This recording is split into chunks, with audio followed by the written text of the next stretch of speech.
Welcome to the MMA Roadshow, episode number 60 from Milan, Italy this week. My name is John Morgan. My man, Cold Coffee, is not here with me, unfortunately. He could not make the trip over here to the beautiful Italian countryside, I guess? Not really. It's kind of more of a city. But this was late notice opportunity I had to come here, and unfortunately didn't get to put Cold Coffee in the mix, so I'm missing him right now. But I made the trip over here myself because I'm going to be doing the English language commentary for the Venator 3 card this weekend. That's on Saturday. My man, Michael Chiesa, good friend to the MMA Roadshow, will also be making the journey. He's actually en route right now as I'm sitting here to record this.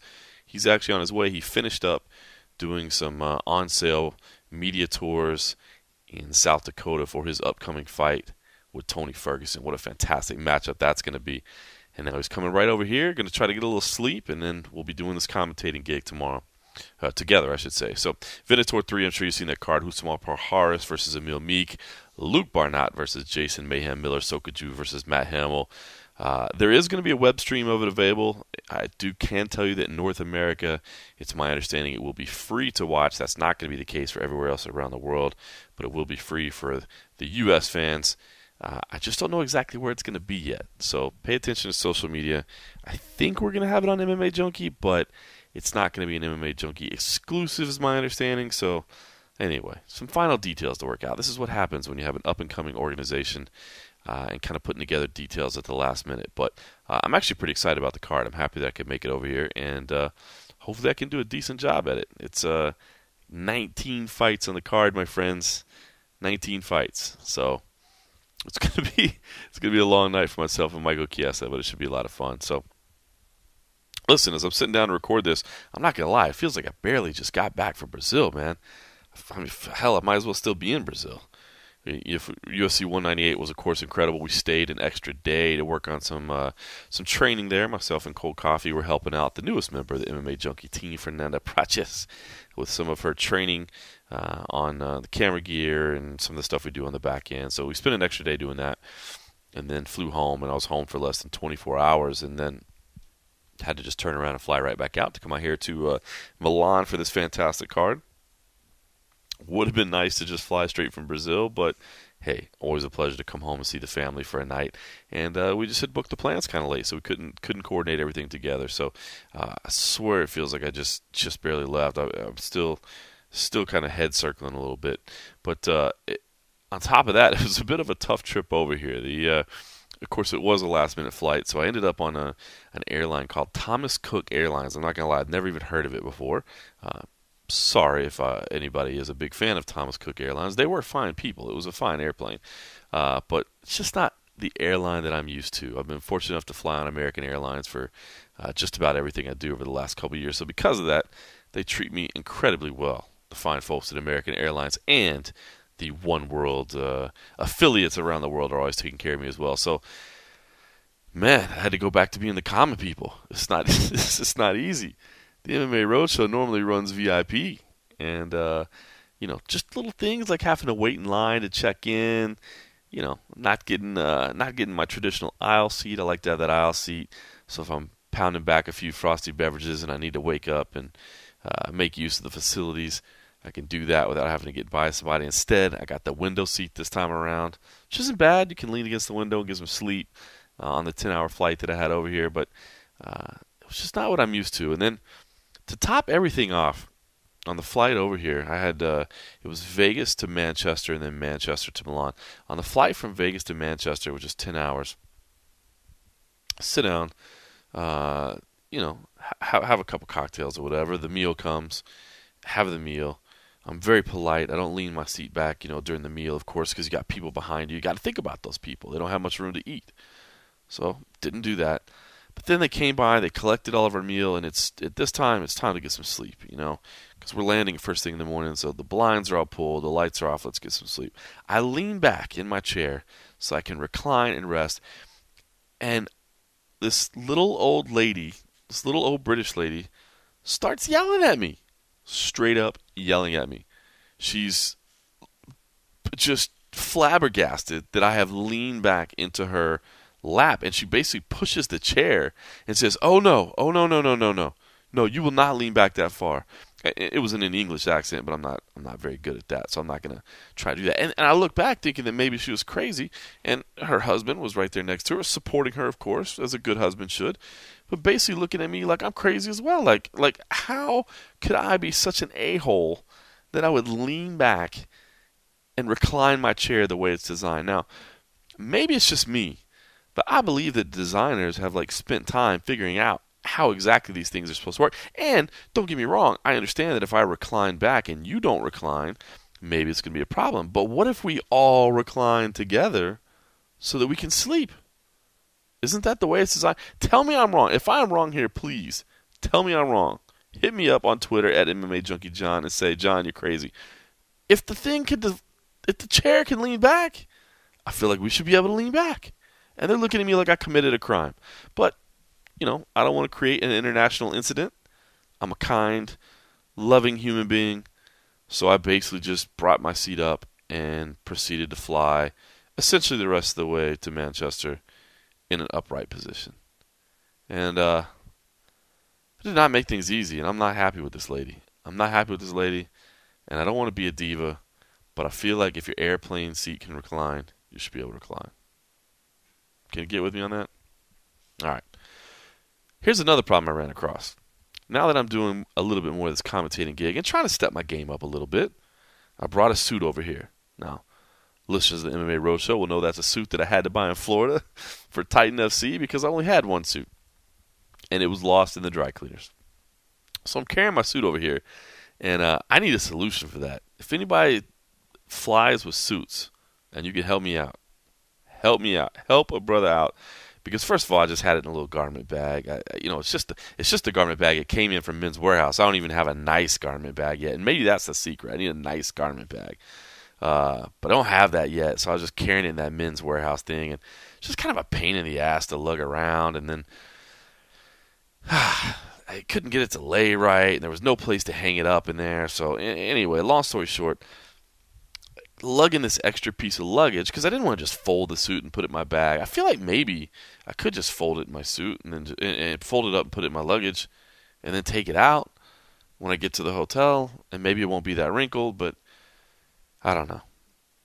But lugging this extra piece, I've got my routine down. I got this thing down to a science. I know exactly how to travel. I do it all the time. But I'm not on my airline. I'm not getting my priority access. I'm not getting my business class upgrades, so I'm just totally throwing off my game. And then the extra piece of luggage. Long story short, I ended up leaving my Adidas jacket on the plane when I was switching in Manchester. So I'm standing in the Manchester airport. It's actually kind of chilly in Manchester, in shorts and a t-shirt and tennis shoes, looking like a complete idiot because everybody else is bundled up because it's chilly inside there. And yeah, I got no Adidas jacket for this week, so that striped jacket that you saw me wearing at UFC 198 because it was freezing, that's gone. That is a piece of MMA history that was left on a plane in Manchester. So anyway, that's been my journey over here. But I'm in Italy, can't complain about that. I'm working while I'm here, so I'm doing a little bit of junkie and a little bit of Venator all at the same time. But hopefully I can still sneak out and get a little bit of nice Italian food, maybe kick back a little bit of wine or something. So anyway, while I was here, and since my man Cold Coffee was, and I figured, let's get some of these fighters. Let's see if we can talk to a Venator. And I really wanted to get Mayhem Miller, but I got here on Thursday night, so the weight cut was already in. And Mayhem, who they said has been absolutely fantastic all week long, unfortunately had already started his weight cut, and so could not get him. So instead, I was able to check in with my man who will be fighting Mayhem Miller. That is Luke Barnatt. He had some very, very interesting things to say about life outside of the UFC. You remember he was an Ultimate Fighter 17 cast member. He was like, go by the UFC. And he's always been a guy that kind of wears his heart on his sleeve and is open and honest. And I thought it'd be fun to talk to.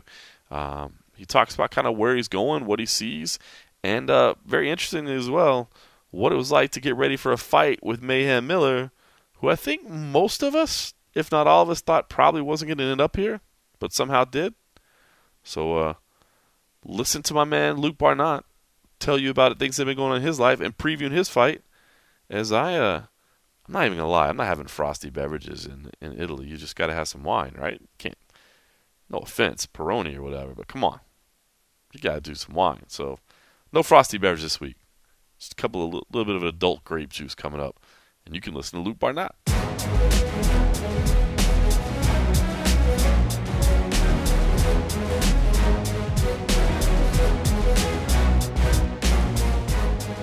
Go for it, man. All right, well, let's just talk about life. You said it, man. You've been traveling all over. Just give us the update, man. Every time I look on social media, you're in a different country, doing different things, sailing on boats, training, doing all kinds of stuff. Yeah, it's been good. The life's been good to me for the last, a long time now. Since I joined the UFC, life changed, and it's just, since I left the UFC, it's got even better, really. I know it sounds strange, but I got married, and me and my wife, as you know, we moved to Spain. So I live in Spain now, in Malaga. I live on the beach. Like, I come out, have my coffee on the balcony, on the beach, do my training, sprints on the beach, running, all that sort of stuff. And I managed to hook up with ACB, the number one promotion in Russia now. I think they're the fourth biggest promotion in the world. They put on like 2 shows a month, and I go out for their big shows. They have a show called Young Eagles, which is like the up-and-comers. And then they have their big shows, their big events they do, like their numbered cards. Sort of like the UFC does a numbered card, and they do their fight nights, same sort of thing.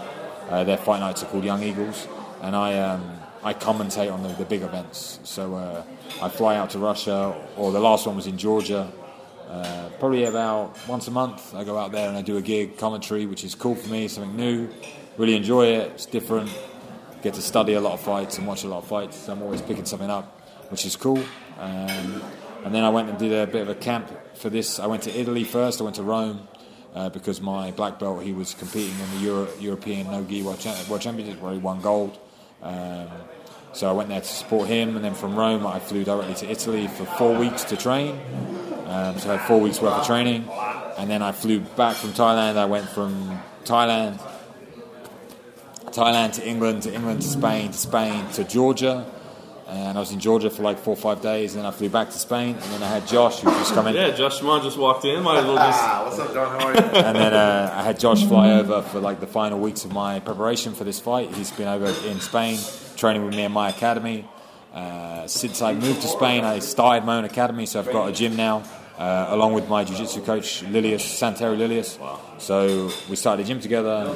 We're actually going to open up a second location in September, so we'll have 2 gyms on the Costa del Sol. And I'm going to carry on the commentary, and now I'm fighting in 2 days. That's amazing. So when you say that life is better outside the UFC, is that kind of what you're alluding to, the fact that there's just so many more options on the table for you? Is that what it's about? I just think a lot of people think life ends when you leave the UFC, and for me it really just began, like the freedom I got from it, and the opportunity you get through the Ultimate Fighter, getting into the UFC, having the fights that I had. When you come out the other end, now in Europe, look at Venator, this show, the talent they have on it, the money behind MMA now in Europe is becoming huge.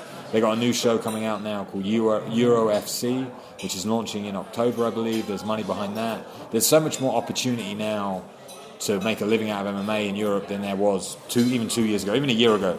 So, yeah, I'm not fighting in the UFC, and being in the UFC was awesome.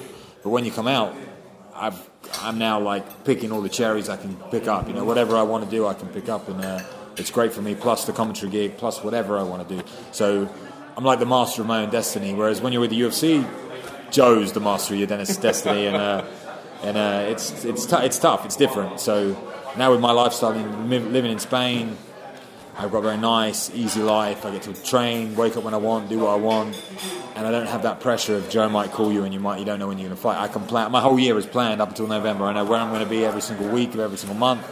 It's great to have that. How'd you end up in Spain? That's not a place you think of to have like high level training available. Or... they don't have great MMA there. They definitely don't. There's maybe a few bodies that I get. There's one really good guy I trained with there, a guy named Daniel Toledo, who's his nickname's Jacare. Everyone calls him Jacare. He's a light heavyweight I train with. Apart from that, really, I have to fly the guys in. That's why Josh came over. Last time I had Jack Hermanson come over. Before that, I had John McGuire. I always had bodies coming over to help me. But they're K1, they're Thai boxing, and they're jiu-jitsu. They speak Spanish, so it's pretty much Portuguese. So it's pretty much on a beach. There's a million Brazilians. Any beach in the world, there's good jiu-jitsu and good Thai boxing. So the training's good, and then I'm trying to build the MMA scene over there and help it to grow. Very cool. You're fighting for Venator for the second time, defending a belt. Tell me what you know about the promotion. How'd you end up with these guys, and what's your initial impression been so far? Well, when I was at Tsunami, which feels like a lifetime ago, but it wasn't really that long ago, I trained with a guy named Luca Centauri, who's an Italian guy, who actually was he's like a mental coach. He does mental coaching for athletes. And after I come out of the UFC, he contacted me saying there's going to be a new promotion in Italy. They're on Fox Sports. They're doing this thing. Are you interested? And I was like, yeah, let's see what it's about. You know what I mean? I was like looking at all of my options. I went to Bellator. I emailed everybody, spoke to everybody, and then I met Frank for lunch in London. He flew over to London to meet me, and we had lunch. Me, Frank, my manager at the time, Tom Banks, and Jack Mason. We all had lunch together in London. And the feeling I got from Frank and his intentions with the promotion and what he wanted to do, like it all met what I wanted. You know, everything I wanted was there. So I just said, let's give it a go. You know, I signed for 2 fights. This will be I'm on an open contract, 2 fights. Me and Frank are pretty. We talk pretty much every week. You know, so I'm pretty close to the promotion, and it just fits me perfect. You know, so I decided to go with it. I fought in December against their Italian champ. They crowned their champions through like an Ultimate Fighter process where they had to fight off for the titles. So I don't know how many fights he had to get the title, but I think it was 3. And he won all those fights within the first round. He was crowned like the best middleweight in Italy, and I fought him in December, and I had a pretty tough fight. Really tough fight. And I had a lot of, you know, post-UFC anxiety coming out of UFC. My first fight, UFC had become my home by then. I had 6 fights with them, 6 fights with them, plus the Ultimate Fighter, which was 3 fights. It was about 3.5 years in like the total time I'd been with them. So we always hear about UFC jitters. You get them when you leave too. Well, yeah. It was so weird because I'm so used to the people now at the UFC, all of the faces, all of the people, you know, the people backstage that no one knows about. And then I was in Italy fighting an Italian in this weird, it was strange. So I had a few little stutters, I think. My performance wasn't great, but if you can win on your worst day, then, you know, things are good. And then I won that fight, 4th round submission. And I fought recently in England, in Colchester, basically my hometown. I won that fight by a knockout, so I'm coming off 2 pretty strong finishes. And then I move into this fight of the weekend, and I'll be defending my title, so it's all good. Big fight here, but I think when it was announced, everybody had the same, you know, question, like, is this fight really going to happen? Is this going to come together? I'm just curious what training for you was like the whole time, because you had to be like, is this thing going to happen? I literally have not thought about Mayhem Miller once. I never believed it was going to happen. I just, when it was announced, I was like, right, I'm training for myself, and it was probably the best thing that could happen. I just concentrated on my game and what I wanted to do, and it was like every week, someone, is it going to happen? I don't know. I think he's coming, you know. And then even this week, Josh turned up at mine, or last week, and I was like, yeah, I'm training for Mayhem. He's like, Mayhem's not coming, bro. I was like, I think he is. And then when he turned up in Italy, we were like, right, at least we know the fight's on. But I've just been training for any opponent, you know, trying to improve my skill set, and I'm not really worrying about what he has.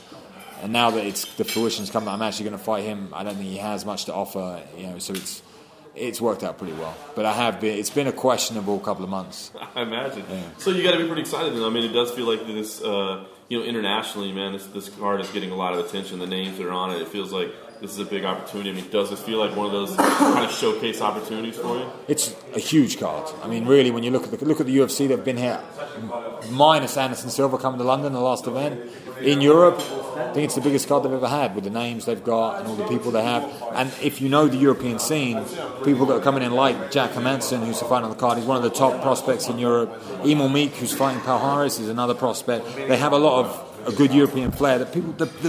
You know, the casual fans don't know these guys, but if you're into MMA in Europe, you know who they are, and they're fantastic. Well, I was going to say, put on your commentator hat. Jack Hermansson, I think, is the one guy that I think everybody says you got to watch. Is there a couple other names that we should be paying attention to?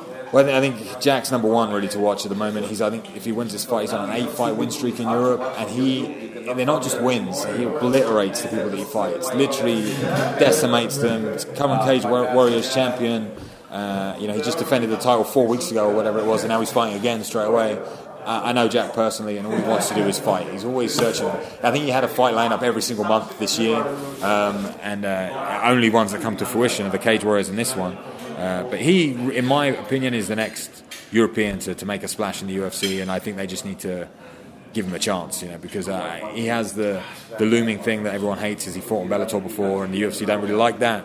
Put the politics to aside and give this kid a chance, because he will do very well at that. You know, like I said, I brought him in for my last camp. I know the kid well, and he'll do extremely well in the UFC. And I think his level just elevates if they give him the opportunity.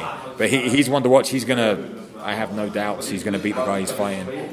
It's like a late fight for him. Like I said, he just fought Cage Warriors, so they couldn't set him up with a big match. Right. So he's got an Italian, I believe he's fighting, or maybe a Polish guy, I can't remember. And I see it being a pretty one-sided fight. And then Emil Meek, I think people are they don't know him, so they're like, oh, Palhares, he's going to rip his foot. I am giving it the upset to Emil. I think Emil's going to win. Really? I think he's going to win impressively, and I think people are going to be talking about it. It's the best opportunity this kid's ever going to have in his life. You know, fighting main event on a card like this outside the UFC that's getting so much attention against Palhares, who really is a one-trick pony. I know we can go on about it as much, but he's a one-trick pony, and Emil is surprisingly good at that one trick. People don't know, but he's good there in that position. And I think the biggest thing that Palhares has over his opponents is he's very physical attributes. You know, he's a very strong guy. And Emil, I mean, just look at a picture of the guy. He's in shape. He's a strong dude. I can see it going into the second round and then Emil taking over. That's how I see the fight happening. And they're both Norwegians. So, well, one's Swedish, one's Norwegian. But I think they're the two fighters, obviously, apart from me and Mayhem to watch. But they're the two that I'd put an eye on. That's awesome. You said you got your year pretty much planned out. So, I mean, assuming things go the way you see them go, what's next for you for the rest of this year? Well, at the moment, it's a break. You know, I'm going to, like I said, just settling in Spain. I've started at one academy in Torremolinos on the Costa del Sol. We plan to open up a second one in September. It's another academy, so that's going to happen in a few months, and there's going to be a lot of work behind that. It's my first proper summer in Spain. I'm going to just really, really concentrate on getting my roots there, my life sorted there. The ACB gig I'll be doing once a month, and just building my team, you know, getting my team behind me. They're talking about having another Venator in November. So that's where I'm looking to fight again. So it'll be a good 6-7 month break, and I'm toying with the idea of moving up to light heavyweight. So if I move up, that break gives me the time to stick some weight on, to eat some food, to enjoy my life, and then go up to light heavyweight. So that's kind of what I'm planning. I've also got a few what do you call them, irons in the fire or whatever, which I can't really talk about. But I got a lot of things going on back in the back end that hopefully will happen. I'm trying to put together my own promotion in Spain that I've been trying to put together for a little while, just for my guys, my amateur guys, to get fight experience.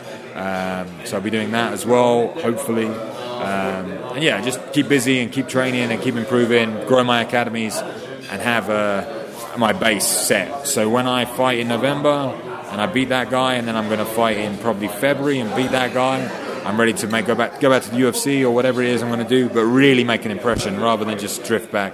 Well, I was going to ask you, I mean, it's funny you say, because you mentioned that your life's gotten better since you left the UFC, but does that mean you still want to get back there, or are you saying, maybe life outside's not that bad? I've always got life outside. You know what I mean? I want to go back. I'm definitely going to go back, but it's now I have the, what's the way of putting it? I have like the relief that when I fight in the UFC, it's just fighting in the UFC. I know it sounds ridiculous, but I've done it now. I've been there, like I said, 3 years. I've had 6 fights, fought some of the best guys, and I know I'm at that level and I can perform at that level. But if I'm not there, life's not too bad, you know. So I've got options everywhere. My plan is, like I said, go to light heavyweight, move up, settle in that weight class, and then go back into the UFC as a light heavyweight. I think I can make a huge impression there, and I can really have a run. You only really get 2 shots. You know, you get your first shot. My first one was a bit premature. You know, I went through the Ultimate Fighter. I'd been a pro for 1 year or something like that, and I managed to go through, put on some good fights, and they chucked me in the UFC. I went on a 5-fight win streak in the UFC. Stats say it was 3, but it was a 5-fight win streak in the UFC. I got beat by Mark Munoz, and then they cut me, you know, which is fair enough. So now I get to regroup. I got married. I sorted my life out. I mean, I got a good base. Now when I go back, I'll be 10 times the fighter that I was before, you know. I was going to say, so what those that haven't seen you, I mean, you know, the majority of MMA fans are only seeing UFC. Yeah. So those that haven't seen your 2 fights outside, what are they going to see this weekend? Well, hopefully not the same as the first fight in Italy. Hopefully it's going to be a lot more devastating striking. You know, that's what I'm really working to improve. I've been working my jiu-jitsu diligently, but that's not what I want to do. I want to punch the guy in the face, or knee the guy in the face, or elbow the guy in the face, and that's what it's going to be. I started to toy with a different style. Once I got into the UFC, my gym in England fell apart, tsunami, and I moved around a little bit. I didn't have a base. I didn't have a team. I was at San Diego. I was at Alliance. I was moving, you know, and it played with my style a little bit. I started to become like a counter striker, and it just didn't work for me. That's when I started dropping fights.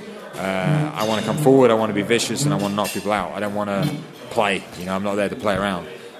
So this fight might be a bit different because I don't think Mayhem's got the gas tank that I've got. So the later the fight goes, definitely it's a 5-round fight. So I fought last time I was here, I fought 4 rounds, and in the 4th round I came out and I was fine, fresh as a daisy, even though I'd been punched in the head a lot.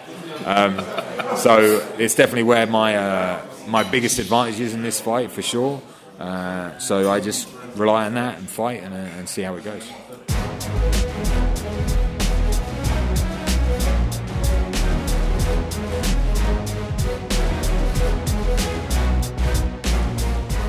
Welcome back to the MMA Roadshow. That was Mr. Luke Barnatt updating you on his career. And some interesting things to say there. I really like the fact that, it was funny because when he initially said, I'm happy to be out of the UFC, and it's always good to hear about that, but you wonder, is that somebody just trying to make the best of the situation? Or they really feel that way? But it does seem like he really does feel that way. But happy to admit that he wants to be back in the UFC as well, and maybe as a light heavyweight. Interesting. The guy's got a massive frame. If he spends a couple years adding some weight to it, I think it would certainly make some sense. Of course, we're in this new era where there is no, weight cutting. There is, say no weight cutting, but of course the ban of the IV makes it a little tougher. You got the UFC now instituting this new weight cutting policy where they're going to be monitoring weight throughout fight week. So maybe the chance to go up to 205 might make some sense. I just, not having to work on diet constantly and really be able to focus on, just training and kind of building your body out the way you want to. There's got to be something to be said for that. So we'll see. I like Luke. He's always seemed like a bit of an overachiever, of course, but he's still grinding and still trying to learn and still trying to make himself better. So can't beat that. Okay, listen. So I've only been here a couple of hours. I just got in today, but I can tell you, it's really interesting, the situation here that Venator has set up and Frank Merenda has set up. Basically, what they've done here is instead of giving fighters per diems, they set up buffets all day long, breakfast, lunch, dinner. There is more food than you could ever imagine, and it's good food than you could ever imagine. They've actually got beer and wine and stuff like that set up as well. Not that the fighters are going to be participating in that, but for the camps and everybody else, it's all there so that everybody can enjoy it. But there's this unique feeling because it kind of feels like old school MMA. Like everybody's kind of in this hotel, and they're all kind of hanging out together. Opponents that are going to be facing each other are eating just a few tables away from each other. And there's this real kind of, I don't want to say a feeling of camaraderie. At first it's a little bit awkward, but it seems like in the end, everybody kind of digs it a little bit. And Frank Merenda has said he kind of wants it that way. He wants everything to feel like a little bit of a family and everybody to feel like they're kind of in this thing together. And it's so different from what we see. The UFC, they go through painstaking processes to make sure that fighters don't cross paths with each other. Everything that's scheduled has to be scheduled in such a certain way. All the photo shoots, all the interviews, all the video that they need to do so that they don't cross paths with each other because they don't want any problems. And here, it's almost like everybody's encouraged to cross paths with each other and just kind of be in this thing together. It's unique, but Frank believes that that's how you make good fights, is that you don't have these fighters at odds with each other. You don't have them tense. You don't have them stressed. You don't have them worrying out about things and worrying about fake tension that it may be or how they're supposed to market things. He wants everybody to just come in and put on a good fight. And I should say, if you haven't heard the name Frank Merenda, I kind of assumed everybody had, simply because if you're an MMA Roadshow listener, I know you're a hardcore. And Frank Merenda, this man has gained some notoriety, even if it's of the dubious variety, by putting out one of the greatest press releases in the history of mixed martial arts, just lambasting the media and talking about how great Mayhem Miller was. And he's been called the Italian Dana White, basically just going on Twitter and telling people to F off and that they don't know what they're talking about. And he's an interesting character, to say the least. So I knew I had to sit down with Frank Merenda while I was here. And fortunately, he was able to take a few minutes away from his dinner because he was entertaining over there. And I got to say, he had a table full of good-looking people. That's all I'm going to say about that. A table full of good-looking people. Frank Merenda was wearing his suit. He was running things. They say he is a showman. That's what I've been told about him so far. And everything I've seen so far, he lives up to that billing. But I had to sit down with him and say, please, man, let me get inside your brain a little bit. Let me find out about what you're trying to do here with the promotion. Find out what you're trying to do with this organization. And, man, I felt like he was like an open book. So if you don't know much about Frank Merenda, if you don't know much about Venator, hopefully this will help fill you in a little bit, because this is a unique cat, to say the least.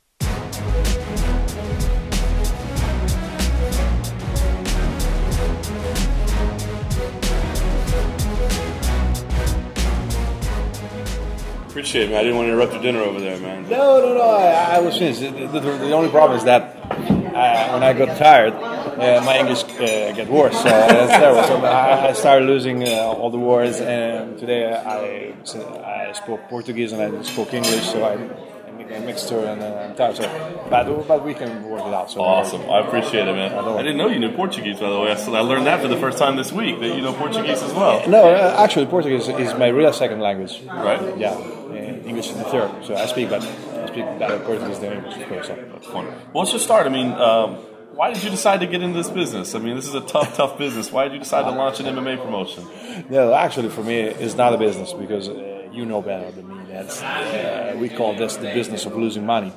So the reality is that I started when I was really, really young. I was 18, 19 years old, and I was one of the first 3-4 guys that started to learn Brazilian Jiu-Jitsu in Italy. So I have, as I said, a lot of Brazilian friends, since I lived there for many, many years. And I have a lot of friends in the elements of Brazilian Jiu-Jitsu. And at that time, Jiu-Jitsu and MMA, at the time was called Vale Tudo, you know better than me, of course, was the same thing. Then later the two movements spread and became two different things. But I just fell in love with the Jiu-Jitsu, and then I fell in love with MMA, that later developed better. And so I had to stop training because I became a businessman in other fields, and I had to travel around the world, and I had a choice to make, okay? And then I choose to work because I gotta make money. Yeah, I need money because I come from a poor family, okay, of work, so I need money, okay, to and then when I grew up, I decided that I had something to give back to this movement, to the people, to the fighters, to a lot of teams that I respected. That I respect and I care, because I see a lot of the guys that are here, I'm a fan of them. Right. So I'm just a fan of the movement. So I said, why not? Okay, because I don't want to leave everything in the hand of the UFC or Bellator. I think that there's something good that we can share. So if you just look around here, and you just came here today, but we already stayed here for 2-3 days together, or something like that. We had a press conference, and it's a really friendly environment. And it's special because today there were the open workouts, and people that are fighting Saturday each other, they were training together. Yeah. So we are here eating together, having dinner together. It's different. It reminds me of the old school. When, you know, it was just, there's no animosity. There's no, everybody's just kind of. I think it's weird at first, but it's kind of cool. Like, and I heard you talk about the press conference. You said you think it actually makes for better fights because people aren't stressed, they're not worried. Like, everybody here is just worried about getting themselves into their prime. They're worried. They're not trying to worry about being macho and make sure they stare at the guy. And that was your concept from the beginning. That's the way you want it. Yeah, that's my positioning idea, because I think that leads to better fights, because you don't have to be worried about nothing. Okay? You're in a friendly environment, so you just have to think about be the best of yourself. So there's nothing. You can stay here and have a drink with the referees and the judges, and nobody's looking bad at you, because nobody's thinking that you're going to, oh no, you're trying to grab something. We don't have this shit here, okay? Yeah. So you can talk with whoever you want, whenever you want, and that's okay with us, because we just. I'm not a business owner. I'm just a fan that is financing this shit. Right. That's the real thing. So the environment is beautiful, it's relaxed, it's friendship, it's friendly, and so I love it. That's awesome. You know, the thing that obviously got you the international attention first was signing Mayhem Miller and bringing him over here. Yep. Talk about that process of saying, here's a guy who was definitely a superstar, has definitely been dealing with some personal issues and some struggles, and saying, I'm going to take a chance on that guy. Why did you want to take a chance on Mayhem Miller? Well, actually, I wanted to take a chance on Mayhem Miller at first because Jason Nelly wanted me to give him a chance, and Jason was a really good friend of mine. So I said, okay, if you said that he can be back in the saddle, I trust him. So I take your words for granted. So it's okay for me. Okay, if you said that, okay, you're a friend of mine. For me, it's okay. And then I started to talk with Jason, of course, and I understood the real situation. Okay, because the reality is that Jason is crazy, but he's crazy in a good way. The problem is that he's an artist. Okay, and at a certain point of his life, he was really on top of the world. And then you have to, you struggle because you quarrel with Dana White, and if you quarrel with Dana White, you are fucked up, okay?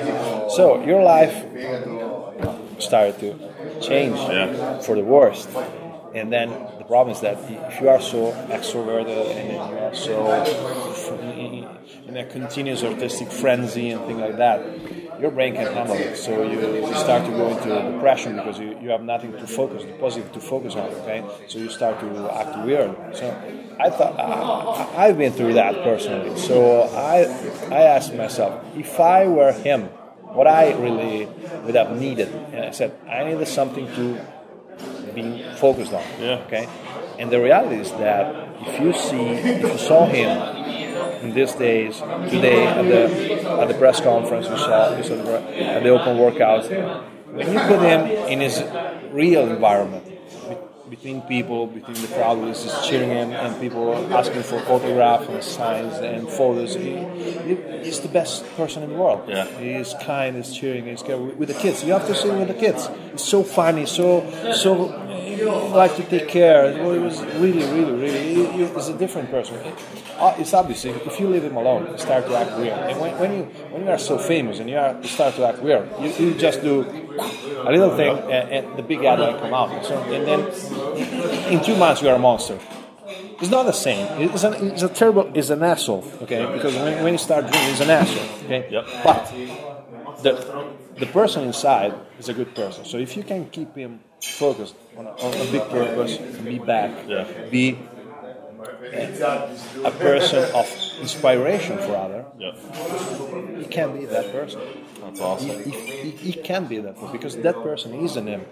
But you have to help him a little bit to be that amazing person that he can be.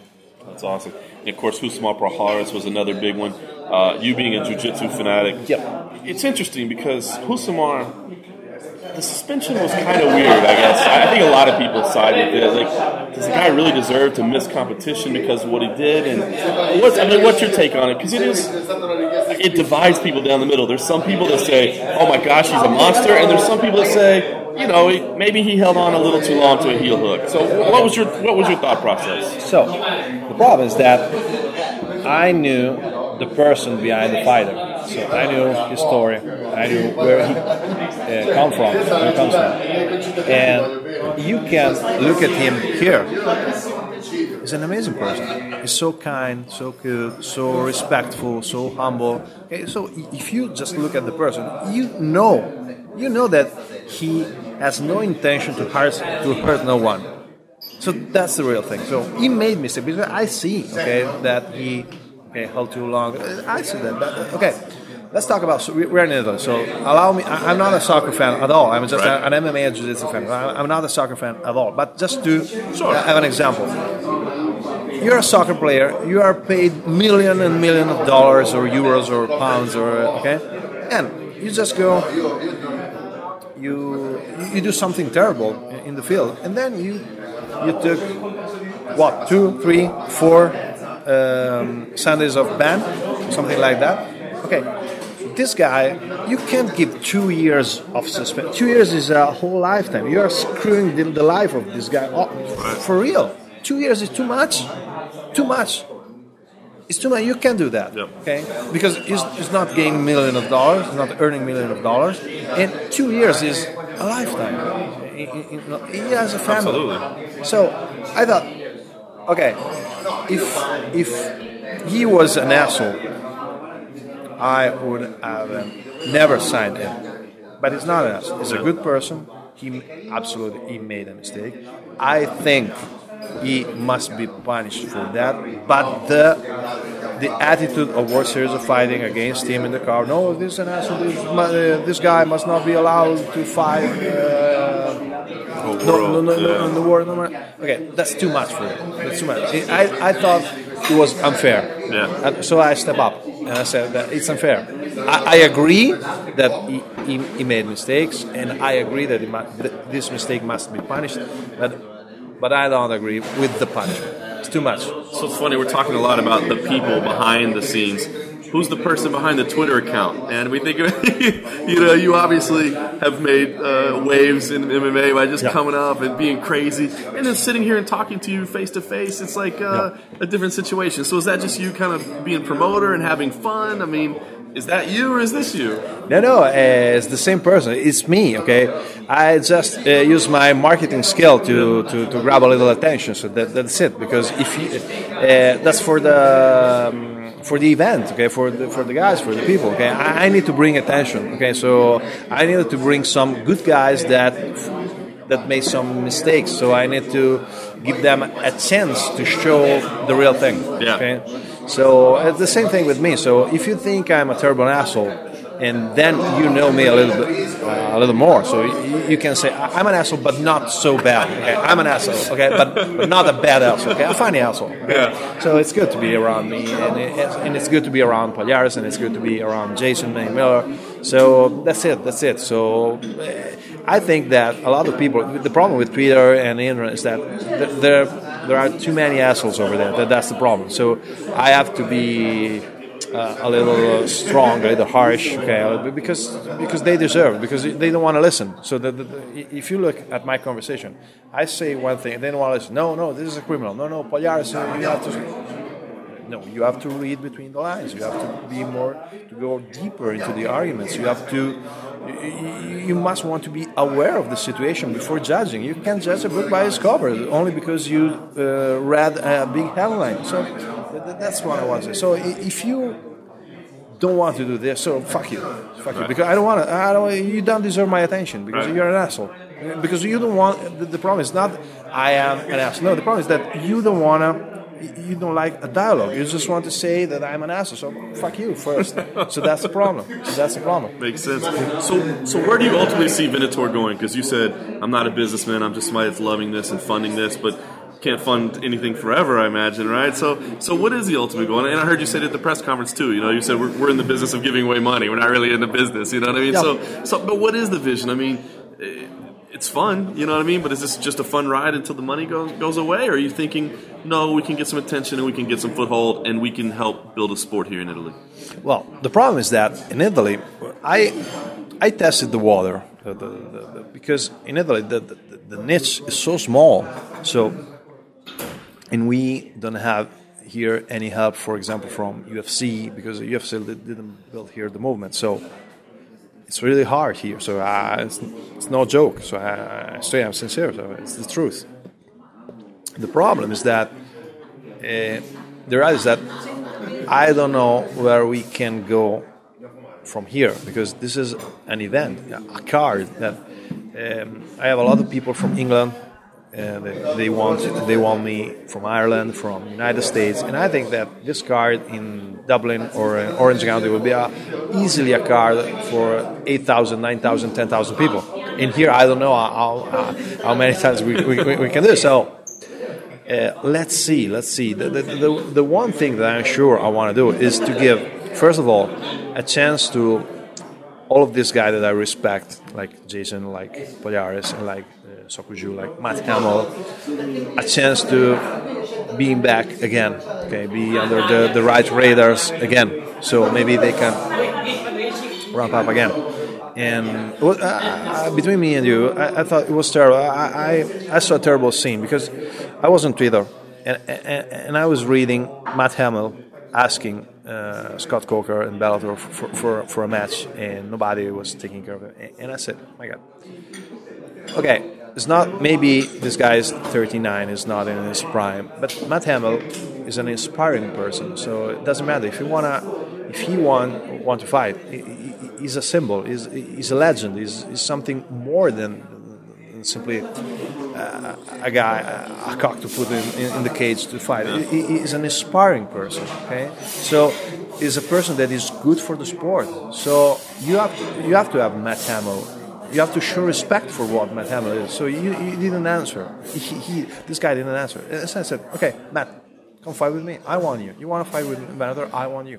Come here. Because it's an honor for me to have, not a fighter, an amazing person like you are, to have you here in Italy, to give inspiration to a lot of guys here, to make the people understand what real MMA is all about. And it's not about trash talking like Conor McGregor, blah, blah, blah, blah, blah, blah, blah. I hate you, I have the universe, I have the greatest in the world, blah, blah, stop with this shit, okay? It's this, but it's not only this. Right. Okay? I understand it's business and you need it to push the fights and something. But if every fight, the only problem with me is that if every fight is pushed like that, everything is the same. So, but it's not possible because it's not WWE. It's not possible that two guys. Like everybody hates each other. We don't know each other. You live to the other side of the world. How am I supposed to hate you? Because we don't know each other. Right. And the truth is that you are looking at the fighters. Nobody hates nobody. Right. Because it's not true. So why pretend like it? Well, why pretend to do the same thing? So I was sad seeing Matt Hamill asking for a fight because I said this guy is a legend. You must show respect to this guy. So if this guy think that he has something more to do to give to the sport, you have to give him a chance. So I found it terribly disrespectful from Scott Coker and versus a fighter, not treating Matt Hamill with the respect that a guy like that deserves. That's awesome.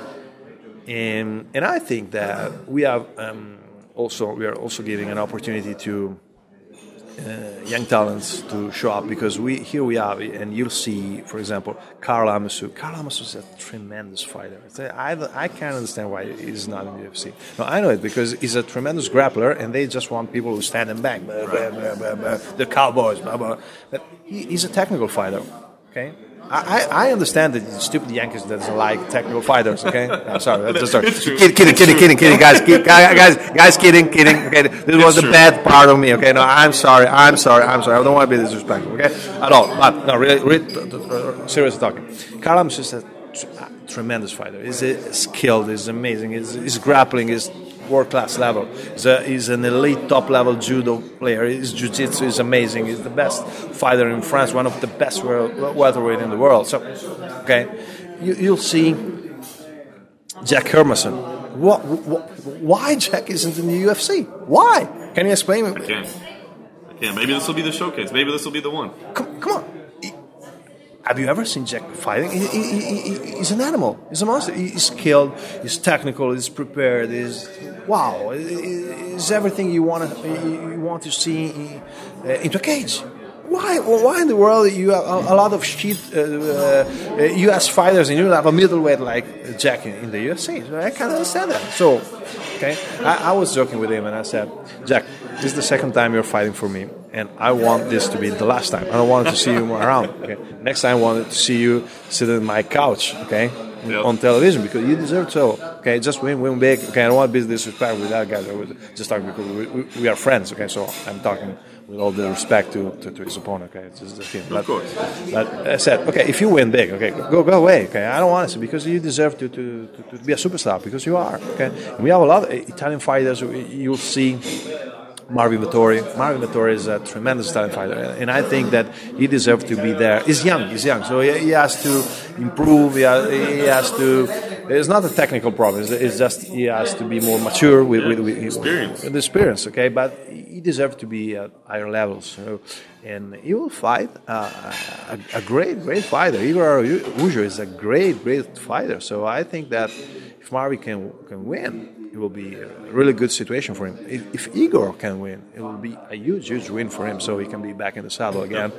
So that's what Venator is all about, giving these people that are underrated for no reason or a new chance to be perceived as the real good fighter that they are. And I think that the way we handle the promotion so they can be relaxed and they can give their best in the cage can give them an opportunity to show how really good they are at doing what they're really good at. So that's the point.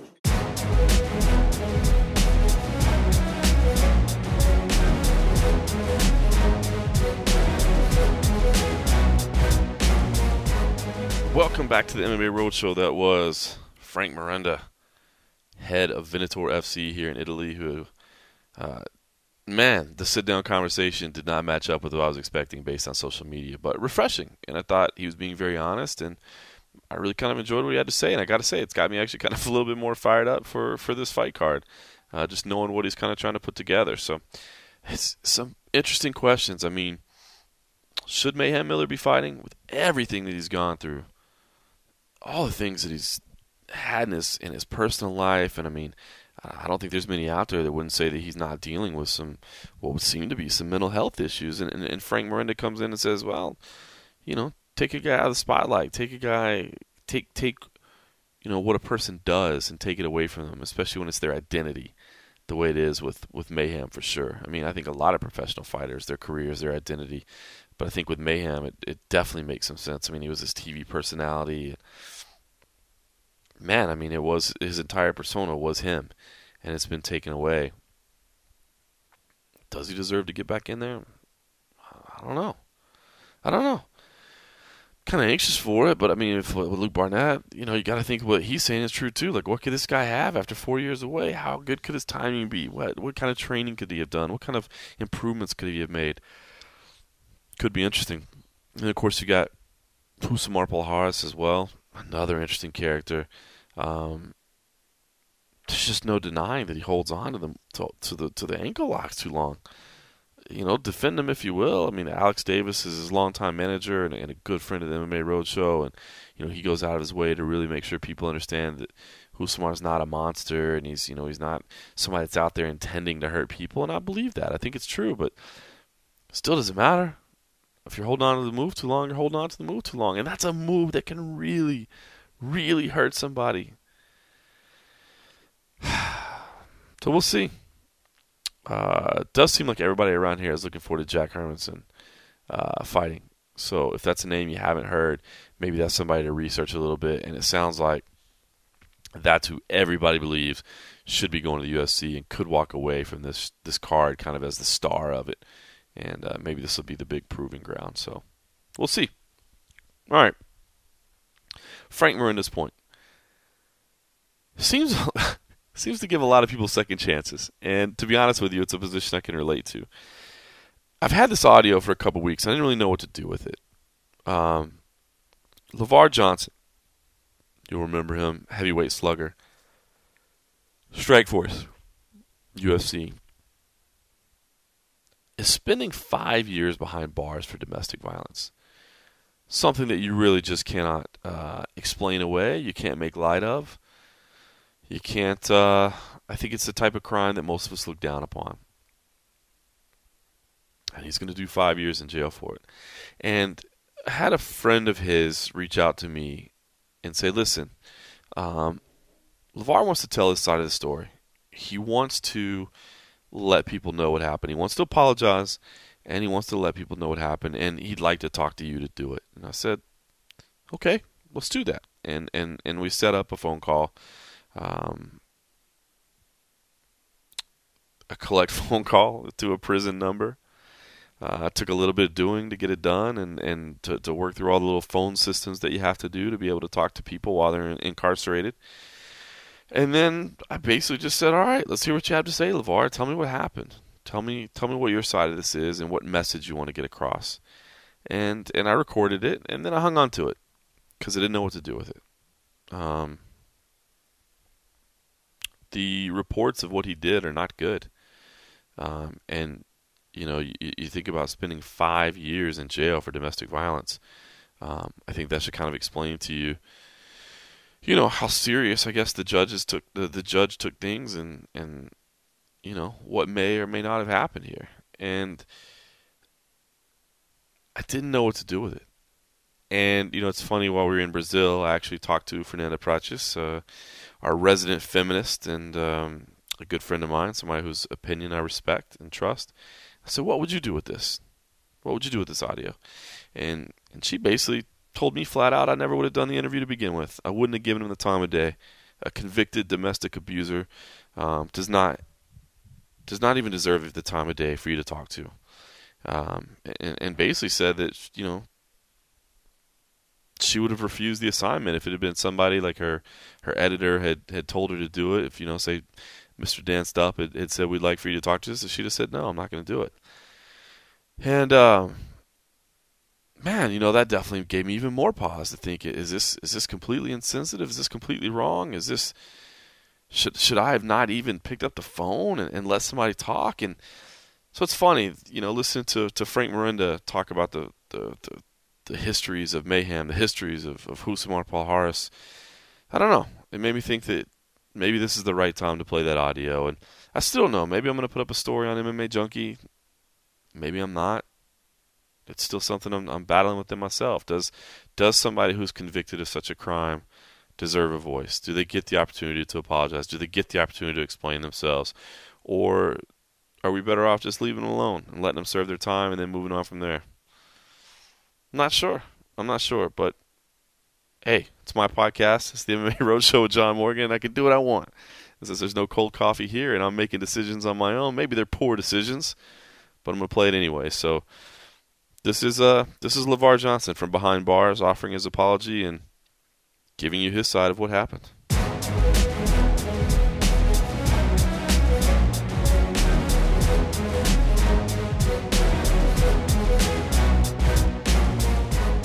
How you doing, brother? I'm good, man. I'm good. How about you, bro? I've seen better days, but I'm all right. Well, I guess let's start wherever you want to start. But I guess if you don't mind, just tell me kind of what it's been like, man. I mean, how long have you been incarcerated, and kind of what the feeling is right now? I've been in here for I'm going on my 10th month, and yeah, it sucks. It's a little different, you know, in here. Away from family, friends, and, you know, it's rough. Fresno County's a really active jail, you know. There's fights almost every day, and it's a little different, but, I mean, I'm all right. I'm in good spirits, and I got a lot of support, so I'm doing all right. Well, I read the news the other day that you got time, you know, 5 years was the sentence. I think you were hoping for a little bit less. I guess what was the reaction when you got the 5-year sentence? I mean, it is what it is. You know, what I did was wrong, so, you know, I have to do what I have to do. That's just what it is, you know. Well, talk about it. I know you reached out to me through a friend of yours, and we were able to get in touch with each other. But I mean, what is it that's weighing on that you really want to make sure people understand? Because obviously, as you said, I mean, this is a crime, I guess, that most people don't have a lot of sympathy for, and certainly that you said you know is wrong. Yeah. I just wanted to apologize to everybody, you know, my family and friends and everybody who supports me, you know. Like I said, I don't have any excuses. I know what I did was wrong. You know, I hurt somebody out of anger, and regardless of whatever led up to it, you know, it was wrong, and I just want to get that out there. This incident doesn't define me as a person, you know. I never got to explain my situation. My lawyer advised me not to. So all the media had was Miss Mia Mohammed's statement, you know, and which was extremely one-sided, and it was a little over-exaggerated. You know, just made me look like I came home from a bar drunk and just beat the hell out of her, which wasn't the case at all. Well, now that the sentencing is done, and I guess there's really nothing that can be changed at this point. I mean, are there more details that you do want to share about what happened?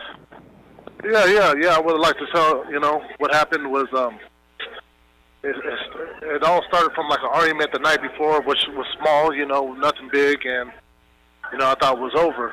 And, you know, the next day, you know, I was at a restaurant with a couple of buddies about 5:30 in the afternoon, and I kept getting negative texts from Miss Muhammad, and, you know, I just told her, you know, it's my day off. I work 7 days a week, and I have 1 day off before I switch shifts. So I was like, you know, I'm not going to deal with this on my day off, so I just stopped replying to her. Then she showed up to the restaurant and caused a scene there, had me yanked out. You know, we had to leave. I couldn't even pay for my bill. My friends had to take care of my bill, and the argument continued to the parking lot. So at this point, you know, I just had enough, and I was gonna, you know, I got in my car and I was about to get on the freeway to leave to my mother's house, which is in another town, when Miss Mohammed got behind me and rammed her car into mine. You know, so I at that point, you know, I got a little scared. I didn't want to get on the freeway because I thought she might run me off. So I pulled into another parking lot, and before I could even come to a complete stop, she ran her car into mine again. So at that point, she just chased me back to the apartment complex. Got there waiting for the gates to open, where she ran me, you know, a third time with the car. I don't even know how her airbags didn't go off or anything, but, you know, they didn't. So finally I get into the parking lot, park my car, and get out and, like, put my hands up, like, you know, what's going on? Why are you flipping out? She's, like, calling me. She was calling me the whole time, you know, cussing at me, just all types of crazy stuff. So anyways, I get out of the car, then she backs out. She backs up her car, runs over some people's garbage cans, and comes full speed and tries to run me over. I had to jump through some bushes and get to a building, you know, so she couldn't hit me. So after that, I waited for her to park her car, and as soon as she did, you know, I started walking to my apartment, and she comes running up again, chases me upstairs. And at that point, I'm telling her, you know, our relationship needs to, you know, this is too much, it's too far. It needs to, I can't do it, I need to leave. So I'm grabbing my work clothes, my boots and everything, so I could leave. And that's when she jumped on me, started hitting me and whatnot. So, like I said, I'm going to tell the truth about everything. I did put my hands on her, I smacked her, gave her a little knee to her stomach, you know, to stop her.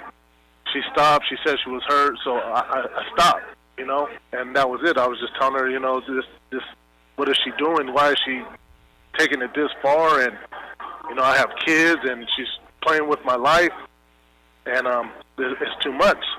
So I thought it was over and done with right there. So I'm picking up my work clothes again. I reached my pocket, I grabbed my keys, and I'm about to head out. That's when Miss Mohammed got up, walked to the bedroom, then started hyperventilating and called the police and told them, oh, my boyfriend, his name's Lavar Johnson, he's an MMA fighter, and he's beating me up. And at that point, that's when, you know, I lost it.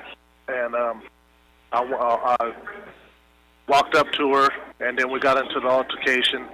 And, you know, and the report says, oh, I gave her this mixed martial arts beat down so bad that it left her with a cut on her head with staples, which wasn't the point, you know. I mean, it's not any better, but I had keys, my car keys in my hand. I was trying to leave when, you know, I did hit her, and that's what caused the cut. I didn't take her to the ground and ground and pound her and anything like that. You know, I'm not saying any of it's any better. It's all bad, but, you know, I just want everybody to know what actually happened. You know, it wasn't just me. It takes two for this, you know, to fight, and that's what happened. And it stopped from there. You, I guess you get credit for the 10 months you've had so far, so you have a little more than 4 years left? Yeah. What's the plan? How old will you be when you get out, and what's the plan? Have you started thinking about that yet? No, I'm just going to use this time to, you know, better myself and you know, just take it one day at a time and see what happens. You know, what other chapter life has to offer me. You know, I'm not a bully. I'm not a troublemaker. You know, I don't even fight men on the streets, let alone do I want to fight the woman that I love and been with for 7 years, you know, at home. That's just not me, you know. She's not a bad person. I'm not a bad person. I just don't know what happened, you know. The relationship was fine at the time, and, you know, I'm not abusive to her or anything. We were together for 7 years, not married, no kids. You know, her family had money. She could have left at any time. So, you know, if I was a complete, you know, asshole, she would have left me a long time ago. I think it is just I was in a dysfunctional relationship, and it just got worse and worse. And at the end, you know, this is what happened. I mean, were you having drinks? I mean, do you think alcohol was a factor at all? No, I had like a couple beers, and it was at 5:30 in the afternoon. It wasn't, I don't know. She took it. I think at the point where I think that she knew what she was doing. I guess I don't know. I don't know why she would push it this far to get physical like that, and then call the cops on me. And I don't know. Yeah. You guys. I mean, you guys don't have contact anymore. Is that? I mean, I'm assuming that's it. No. It's over and done with, man. This domestic violence is real, man. I mean, the next step probably would have been one of us would have died, and it happens more.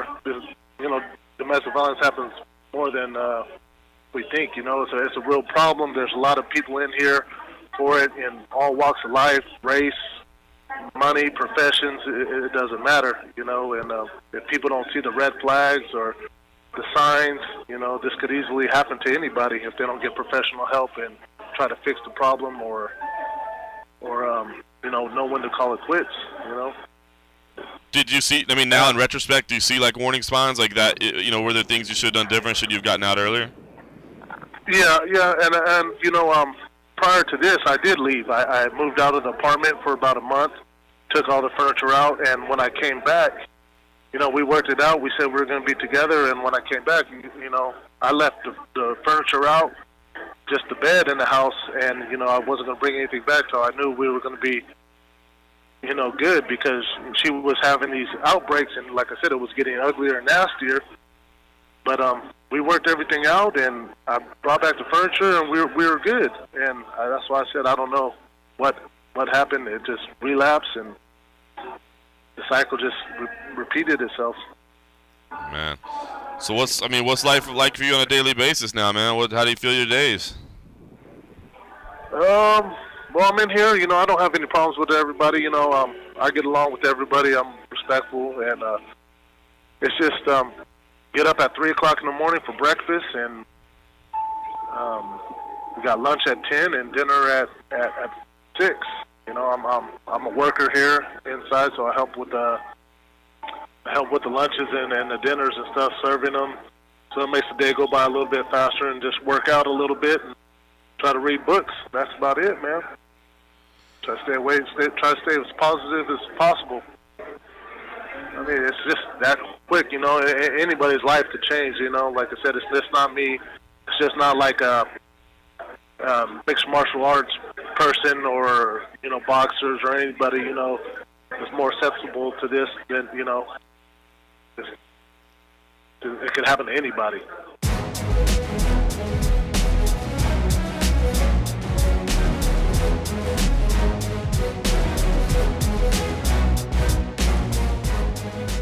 Welcome back to the MMA Roadshow, I guess.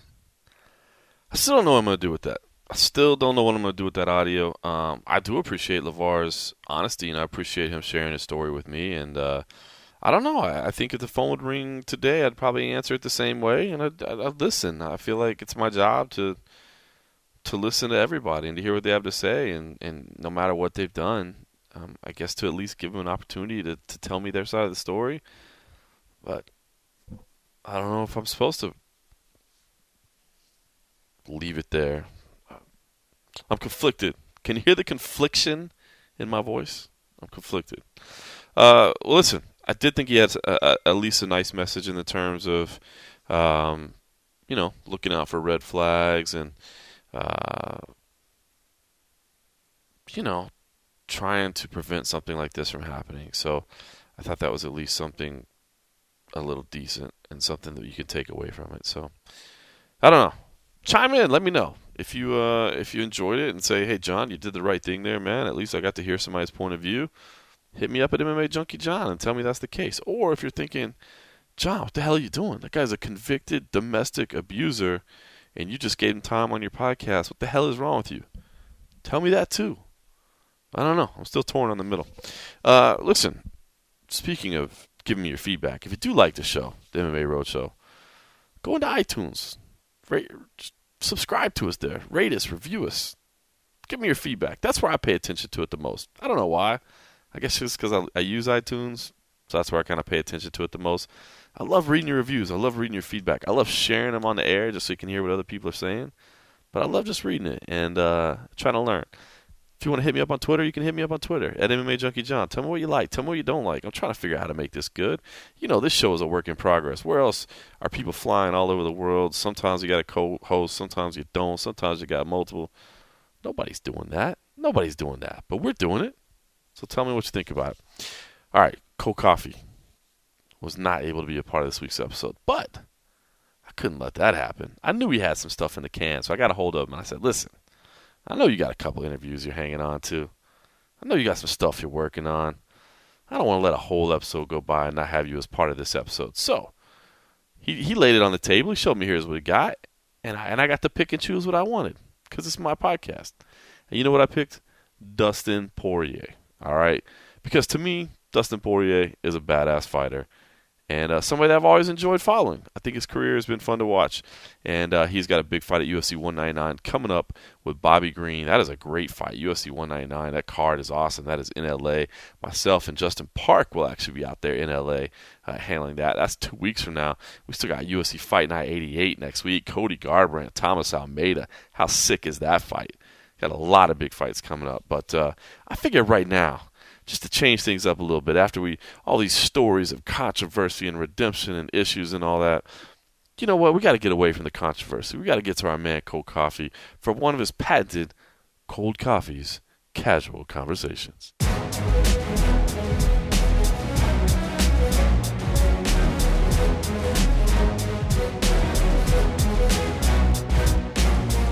First off, Dustin, how things going, man? How you been? Give us a little update on how training's been going and how you're feeling. I know you said a little something about the nose. I mean, we could either talk about it or not, whatever. But all right. Well, then just kind of give us a little update on how you've been, how training's going, and how are things here in Miami?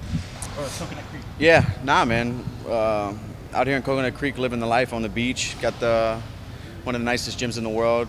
So many great training partners and coaches here. Life's good. I feel great. Getting ready for this camp, getting ready for this fight.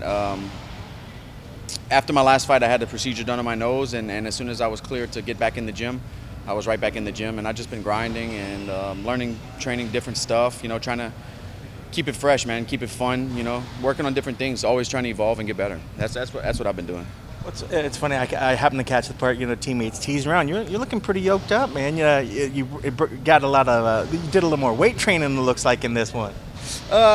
My body's just filling out more, I guess, for this weight class, 55. This is going to be the fourth fight at 55 now. So my body's just catching back up to, I've been starving it for a lot of years and holding it back. So it's just finally filling out, going where it needs to go. I feel great. I feel strong, and I'm excited. Well, that kind of leads in one of the questions. I was going to say, life's good at 55, isn't it? I eat good, man. But I can't be too crazy because it's still a good cut. I can easily get up to in the 180s, no problem. So I have to eat healthy, but it's a lot better, man. 45 was brutal. Tell me a little bit about, practice. I mean, you're from Louisiana and the family's back there and whatnot. How is the whole process of having to come to this location? I know, you come for the camp, you come for the training camp. This is a top-notch facility, and we'll talk more about that in a second. But how was that process? Does that get any easier as time goes on? I know this is what you do and this is how you make your living and whatnot, but it's still got to be tough to make the choices that you have to do to get the training that you need to do. Yeah, if I could have it my way, this gym would be in Louisiana and I'd be able to be around my family and friends all the time. But, that me and my wife moved here to Coconut Creek, bought a house about 2 miles down the street from this gym, and I live here now, and it's just, this is my home away from home. I have to be here to get better and to be to continue going where my goal is to be at, holding that UFC lightweight belt. I have to be here. So sacrifices are being made, but it's not done in vain. They're all going to pay off. And I'm starting a family here. My wife's pregnant. She's expecting our first child in August. So it's exciting. It's an exciting time in my life. Does that help distract a little bit? I know there's a lot of days at the gym that's probably tough and you're thinking about things, but does the excitement of the upcoming changes in the family, that kind of keep it all in perspective and kind of keep you pushing forward? Definitely, 100%, man. I have something more to fight for, and I didn't even need that. I was fully focused and invested in being the best that I can be before I found out my wife was pregnant, and now that's just another thing to keep pushing me. I'm excited about the future. Big things on the rise, man. Well, let's talk a little bit about this fight. You're fighting Bobby Green, a very, very tough competitor that before his last loss was on an 8-win streak, I believe. What are your thoughts on him, and what are you kind of expecting from him in this fight? I'm expecting the same stuff he always does. Dance around, talk shit, throw big punches, big kicks. He doesn't really set anything up that well. Seems like he has good instincts. He's a good athlete, and he has a lot of experience. He's fought some good guys and been around a long time in the big show, Strikeforce and the UFC. So he's a vet, but he's just not ready for what's about to happen. What can people, not to just shortcut or whatever, but what can people expect on that fight? Like you said, he likes to come out and try to throw bombs, but you've also, with five bonuses yourself, you're known for a lot of excitement as well. What can fans expect to see out of this fight on, was it June 4th? Yeah, June 4th, 5 weeks from this Saturday, and they can expect a hell of a fight. I'm coming out there. I believe we're on the pay-per-view portion. I'm coming out there to put on a show, man, and I know he's been out a while, and I'm sure he's hungry to get back in front of the cameras and put on a show too. So we'll see who's tougher, who's better that night. And honestly, man, I think I'm going to pick him apart and put him away. I'm going to knock Bobby Green out. And I know I touched on how you for a while there, you were Mr. Award Bonus, for sure, and I think you're still right there. What attributed all that? What attributed to your success? If you had to pinpoint what it is about you that was able to make you win those things, what is it about you and your style that you think just leads to that sort of thing? I enjoy fighting, and when you enjoy fighting, you find yourself in some crazy positions, crazy scenarios, throwing punches with the best guys in the world, getting hit with shots, delivering shots, and that's what wins bonuses, fun fights. I never go out there trying to put on that kind of fight. I don't go out of my way. It just happens because that's the way I fight, and that's what's fun to me. So ain't nothing changing over here.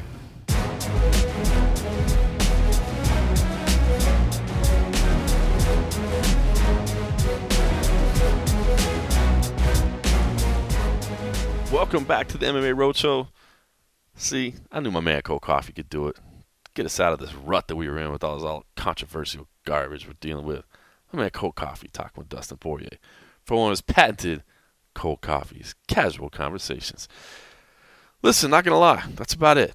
I do want to say something cool on the way home from Brazil last week. I thought it was awesome. I tweeted about it, but I did want to talk about it. I thought it was really cool. Ended up being on the same plane as Fabricio Verdum from Curitiba to Sao Paulo, and obviously very disappointed Fabricio Verdum. He was one of the last people to get on the plane.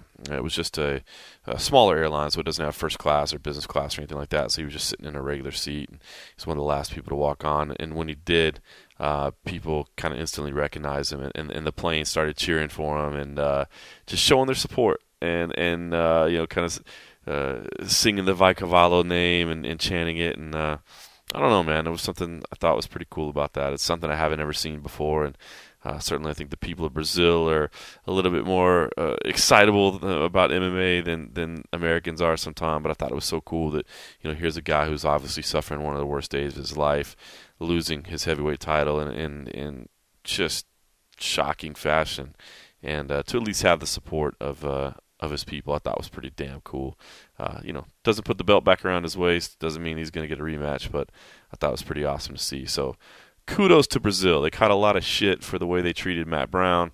What a bizarre situation that was, that we continued to follow well after the post-fight show last week. That was some truly bizarre stuff. Fernando Prates did a good job of helping us down there, track that story and contacting police down there in Brazil and all that good stuff. It was a bizarre situation, but they got a lot of shit for the way they dealt with Matt Brown. I thought that they did some pretty classy stuff there with Fabricio Verdum as well. So anyway, listen, man, in Italy by myself. I wish my man Cold Coffee was here, but Venator, pay attention to that on Saturday. Again, I'll pay attention. I'll make sure and link it out via social media when I know exactly where it's going to go. But myself and Mike Chiesa will be on the call, so looking forward to doing that. It's a 19-fight lineup. You don't need to watch all 19 fights. Some of them are going to be more domestically angled with Italians facing Italians. But if you take a look at the full card, man, there's actually some pretty fun little matchups on it. So I'll be sure and tweet that all out and do all that stuff. So like I said, hit me up on MMA Junkie John. Tell me how much this is great or sucks. I don't mind. You can hit us up on Instagram as well at the MMA Roadshow and all that other good stuff. And, yeah, I'm not going to lie. I feel like I didn't get to do much this week. I was on a plane, so I'm sorry if I didn't have enough good stories for you this week. I spent too much damn time on a plane. But I'll be home on Sunday, and then it's back to business, UFC Fight Night 88 in Las Vegas. That should be a fun card. We'll be collecting stories all week. Then it's on to UFC 199 in LA. Then I'm going to go back out to Florida for Titan again. Then I'm actually going to go out to Mr. Stand-Up's house in Tennessee to do a little bit of training. I'm excited about that. And, man, things just keep rolling on. Maybe we can get Mr. Stand-Up on the MMA Roadshow. How good would that be? The hermit that never leaves the house. We'll do that. So, listen, I'm going to pour another bit of this adult wine juice. Oh, I meant grape juice. Wine juice. You know what I'm saying. Thanks for listening.